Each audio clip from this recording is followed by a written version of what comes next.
Hi, I'm Melanie Carr, life coach. 3 ways to erotic listening.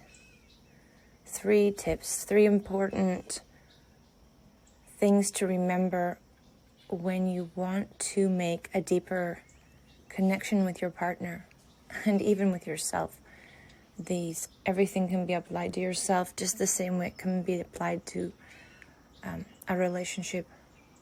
And in any areas of life, it doesn't just apply to having conversations about intimacy. You can practice deep erotic listening with people who are friends, family, and coworkers.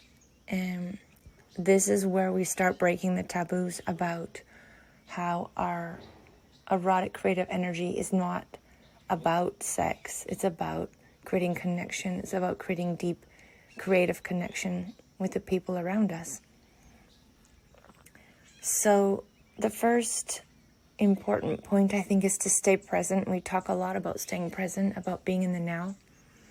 But I think when you're listening to someone and you want to deeply listen, the most important thing I think happens when you're listening is that as the people are saying things to you, or the person you want to connect with is speaking, your mind starts to wander. It'll wander, the brain wandering happens, and the brain wandering will go into the past, or the brain wandering will go into the future. And in order to stay present when you're listening to someone having a deep conversation about intimacy or about life or about healing, helping to heal people's traumas and experiences they've had, is that you have to stay in the moment with them.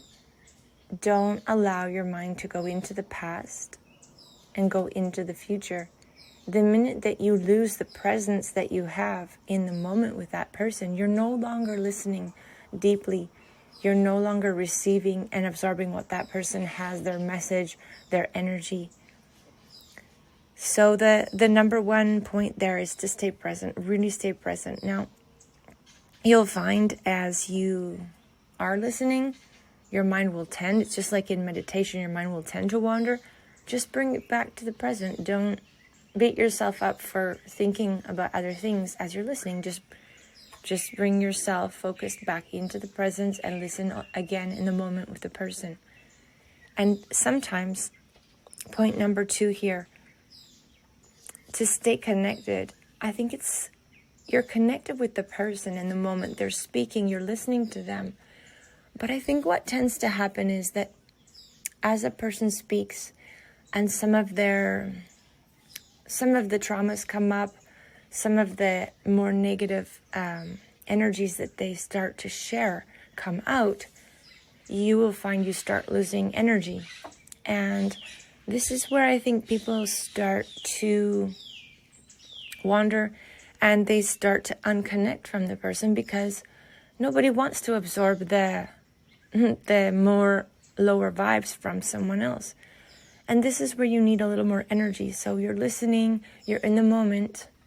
And now how can you stay connected? How can you stay connected with the person and yet not connect with their negative energy or their less lack of light love energy? Because I don't like to think of it as bad energy or negative energy. I prefer to think of it as energy that they're expressing that needs a little more love and a little bit higher vibration. So try as you're listening and you feel like they're taking your energy, because most of us are energetic vampires. We all have to admit it. We all do it at times.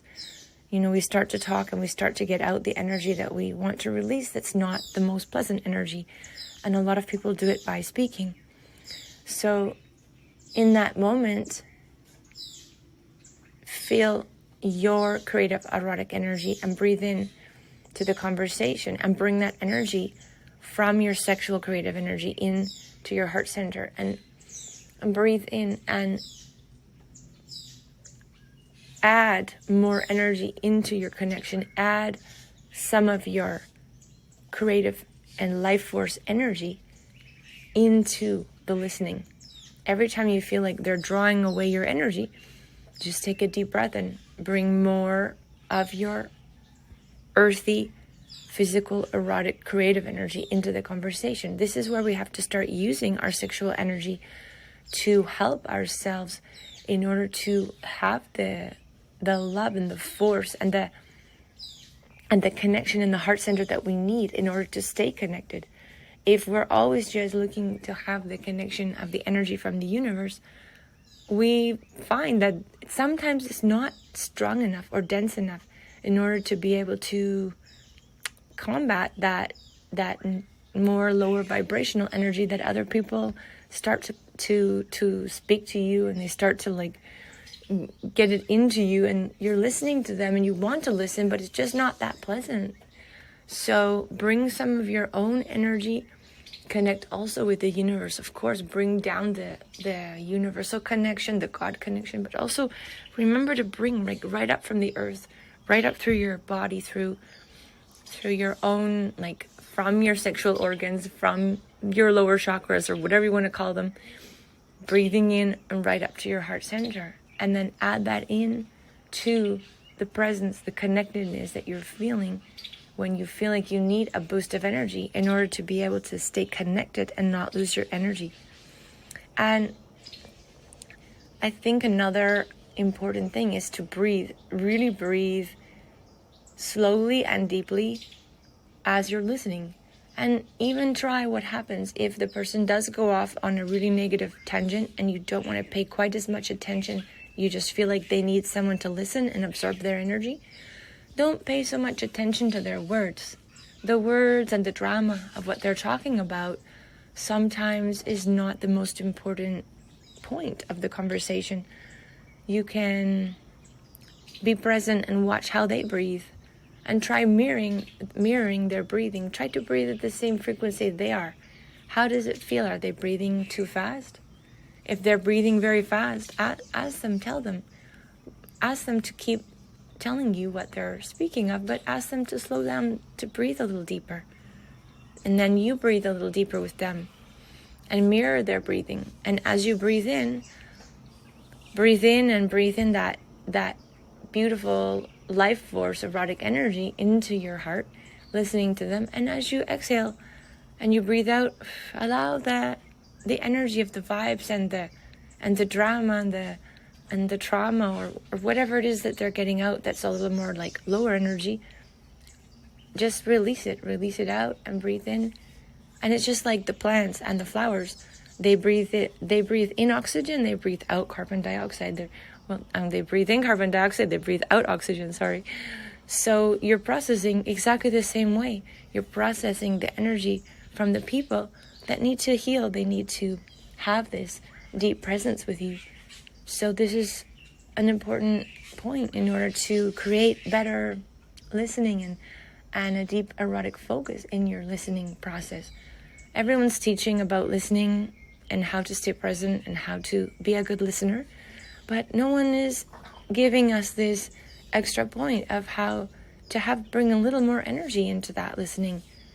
And it doesn't mean you're going to be thinking sexual thoughts as the person is speaking to you. It means you're becoming aware of your creative and your life force energy in your body. And this is where we have to get over this taboo of the sexual energy in our body being a sexual thing. It can be a sexual thing. It can be used for procreation. It can be used for physical, sexual connection. But the creative life force energy in our body can also be used to create this kind of connective energy we need to have to stay present with the people around us. And when we stop looking at it as bad or a taboo or a dirty thing, when we start looking at sex as an amazing tool in our lives, we get to a place where we overcome that disconnection and we start to be able to use our creative energy.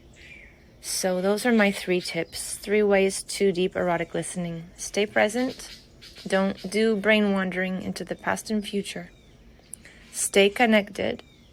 If you feel your energy is being drawn away, then use your erotic source energy to add energy to the conversation, and use your breathing to process any information, any lower vibes or any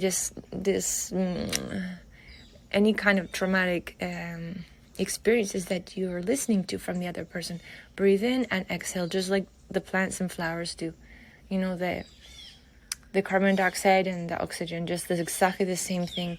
Lower vibes out, and beautiful, erotic, and universal energy in. With each breath is a new moment, and each breath, as you breathe in and out, it's like a new life. And you can give that new life to the person who is having a difficult moment and needs to be listened to. Now, that is basic for deep erotic listening. Now, how can we apply this to conversations that we want to have? If you are wanting to have conversations about sex with your partner, about these kind of issues or situations or erotic desires or erotic detonators like we've talked about in the other podcasts, how can we get to a place with our partner where we can start having these kind of conversations? And this is where, first, I think the most important point is in starting to have these, sometimes they're very difficult conversations, because there are a lot of people who are totally blocked when it comes to getting to a place where they can have conversations about sex or sexual energy, or even if you want to try to even approach this kind of conversations, they'll just shut you down right away. And one of the first ways is to really be a good listener. It's going to be difficult for people to open up to you if they can't trust you to listen to them. And I have some people in my life who have taught me, who have shown me, the people that have listened to me the most for hours and hours, literally hours and hours of deep listening, have taught me that those people that listen deeply are the people I trust the most. I know that they are going to keep any private information to themselves. I know that they're the kind of people who have that empathy and sensitivity that if I do say something that is very personal, they're not going to share it with anyone else. And if you show the person you want to have these kind of deeper conversations with that you are a deep listener, little by little, it will be easier to have this kind of conversations where you do get into more difficult, intimate topics.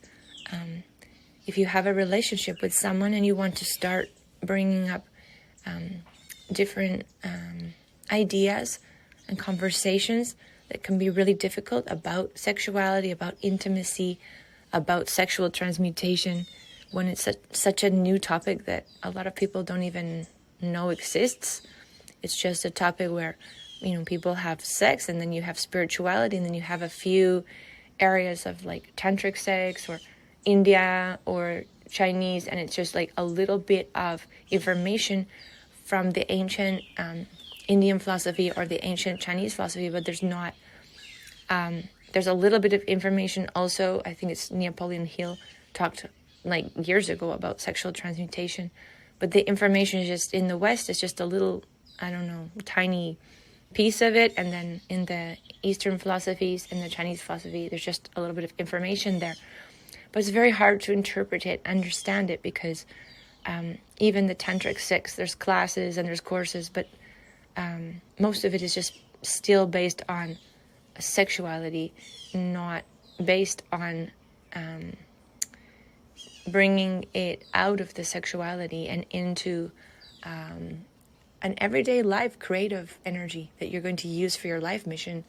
It's still focusing on couples having sex, and a lot of information is going very distorted, because if you take a guy who's used to having a normal sexual life and all of a sudden put him in a course and say, okay, now you're not going to ejaculate, you're going to use your energy, and there isn't the preparation, about even just the ideas, it's not going to be a successful situation. You can't say to a man, hey, don't ejaculate for the next month. It's not going to work out. The person isn't going to understand it energetically. They're not going to their body's not going to be used to moving the energy up and using it. So it's just going to accumulate. And then there's going to be this failure and this frustration. And a lot of girls in the spiritual community are at this place where they can start doing this with their meditation practices, because our bodies are way different. We don't have a physical accumulation of sperm like guys do. So I think it's really important not to put that on men, to expect them to be able to start to practice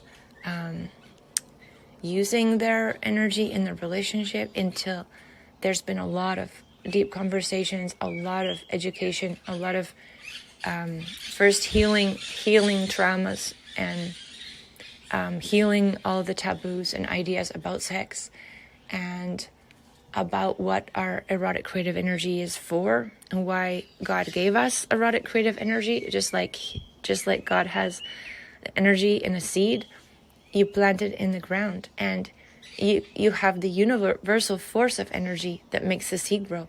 But if you don't give it the sunlight, and you don't give it the water, and you don't give it that earthy, sexual, creative energy in the seed, then it won't grow a plant. So God uses the earthly energy as well in order to create plants and animals and humans.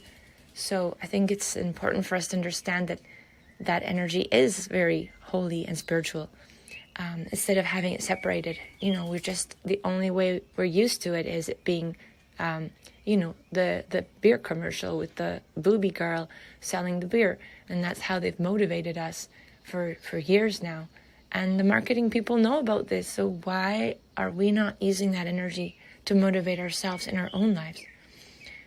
So I've gone off topic a little, but I did want to open from that, the 3 ways to erotic listening, to give just a little more perspective as to where we're going with the podcast.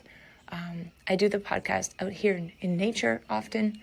I'm sitting here in the middle of hundreds of acres of beautiful virgin jungle, so you can hear the birds and the animals in the morning. It's really beautiful here. So I'll just leave it at that and share a moment of beautiful, natural, and erotic energy with you. Have a great day. Have a great day.